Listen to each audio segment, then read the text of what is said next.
La La Land, directed by Damien Chazelle, is probably one of the most unique directors because he has this certain style. And this style, I can definitely tell he used in Whiplash, but he used it again in La La Land. And I gotta say, this man knows how to make music look awesome. And Whiplash was a movie about this guy who is struggling to be the best jazz drummer in this school, and this teacher is testing him to push his limits. And then obviously, if you've seen the movie, you know what happens. If you don't, I won't ruin it.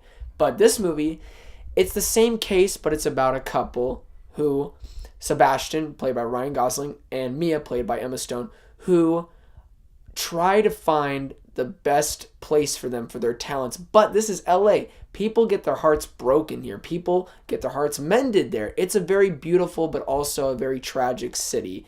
And they captured it very well with the portrayal of each character, and not just them, but every other character you see. You see how like people want to go for their dreams, but they can get it, but sometimes they can be crushed. And it depends on how you get back up if you want to still strive for it. And that's what this movie is about. It is about striving for your goals, going for your dreams, but also it's real and it's not happy sometimes. And that's probably the biggest thing I can take away from this film that I love, is that it's real, it's not cheesy, it's not a big sappy love story, it's reality. And that is my summary for La La Land.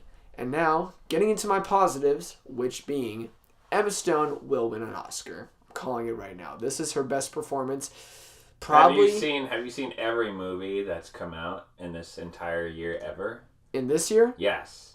Ever. Not all of the movies, but like the then ones. You don't know. You don't know. I know. Well, actually, for actresses, yes, because they're all saying Amy Adams is going to get it. You've seen every movie with women in it. With women. With Daisy Ridley, with freaking Amy Adams. My next positive is amazing, amazing songs and choreography. I don't know how they did it, but the opening sequence, Tim, I cannot wait for you to watch the opening. It is so well done. It is, I think it's a 4-minute song, and it looks like they did it in one take. They might have done it. It was so well done. People are just randomly dancing in through the streets when they're in traffic, and there's this great song that this girl who starts in her car. She's just tired of her life, and she just wants to break out song and dance how everybody wants to do. Not everybody wants to do that, but that's just the movie. You see how well captured it was, and it's not like forced. It's not like, oh, here's a song, it has to play because it's a musical. It elevates every scene. And the dancing in it, Ryan Gosling, he is so good at tap dancing. There's one scene with Emma Stone and him, and like it's about nighttime, and it's called A Waste of a Good Night, I believe the name of the song is, and it is a great song of them dancing. And I did not know Ryan Gosling could sing, honestly, and that surprised me. Emma Stone, very subtle voice, a very subtle voice. It's very sweet. It's very not squeaky, but you can tell like it's a purposeful crack at each end of like the line that she sings, but I like it. It's very unique, and you don't need a big broad singer for this film. It's not a Broadway movie, but I thought it was very good how they sung throughout it. It wasn't like I said, like Hamilton, very like wasn't like that. It was good, not amazing. But the next positive is hold on. What? I find it really funny. This movie is about like, go to LA, reach for your dreams, you can do it, da-da-da-da-da. And then it stars two, like, A-listers who have a ton of exposure already. Chase your dreams.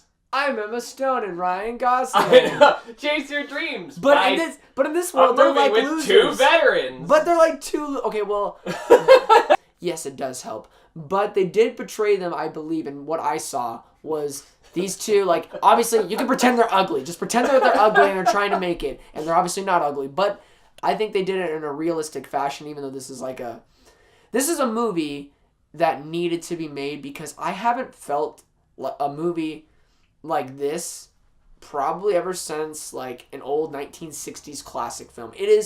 It has that vibe, that slapstick humor, you know, between a guy and a girl and those little... Yeah. It's just... I do like that. I like that kind of movie. I'm just stuck on it. But that's what it is. Like, that's what I love. Stuck on it. Reach for your dreams, starring stars who've already reached their dreams. But like in the 1960s, there was perfect like looking people back then, and that's what I got the vibe of. It was like it was all in black and white, Jack. But they still looked their porcelain skin. It was so nice and soothing. That's what I got. Like this movie was very soothing. It was not perfect in any means because it's not a perfect film, but it just had that vibe of a classic old 2 minutes. Oh my gosh, fine. It had that classic old feel vibe that I really think everyone, especially in Hollywood, needs. And I'm so glad Damien Chazelle is bringing back jazz. Exactly what Ryan Gosling said in the film. It's a dying genre, and we need to bring it back. So, that's my second to last positive.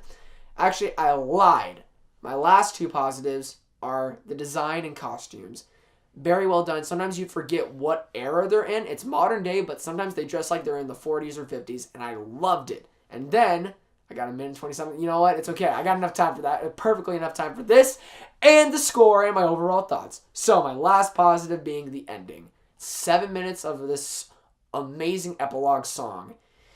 Ryan Gosling gives it his all in this last song, and you just see where he wants to be, but he knows he has to be content with where he is at with his life. And I'm not going to say what, but it is a very real ending. I'm not going to say sad or happy. It's a very real ending. And now, onto my negatives.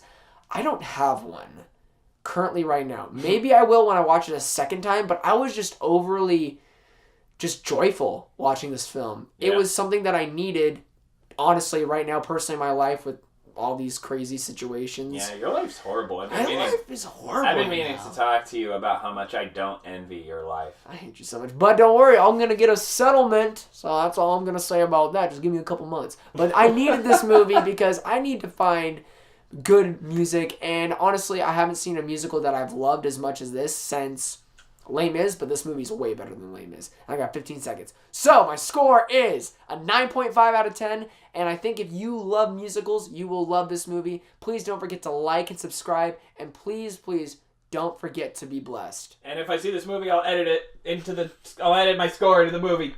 Boom!